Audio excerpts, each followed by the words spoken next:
Magandang gabi mga katongit, mga idol. Ito na pala yung part 39 ng pagtuturo natin ng tongit. Paki-like and share po, paki-subscribe na rin po at huwag kalimutan pindutin ang notification bell para lagi kayong updated tuwing lagi ako may bagong video.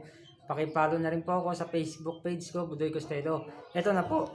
Mga idol, kung nakikita nyo, ito ang barahan natin, Tri-9, straight sa diamond. Ito, mga sample lang to ha.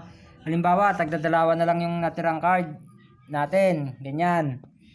Ngayon, ganito po ang gagawin natin mga idol. Ito natitira, alas na heart, tsaka 4 diamond.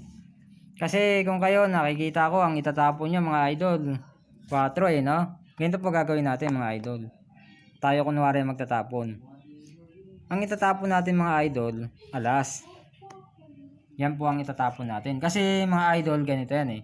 Pag ito tinapon yung 4, pag bigla kayong sinapawan ng 5, iikot pa, aabutin kayo ng talo. Ngayon, ang gagawin nga natin mga idol, alas ang tatapon natin. Para mapilitan sila magsapaw ng 5 kung sakaling mabunot nila yan. Ngayon naman po mga idol, kung hindi ka masapawan ng 5, magdodraw tayo. Paninindigan na natin yung alas na tinapon natin.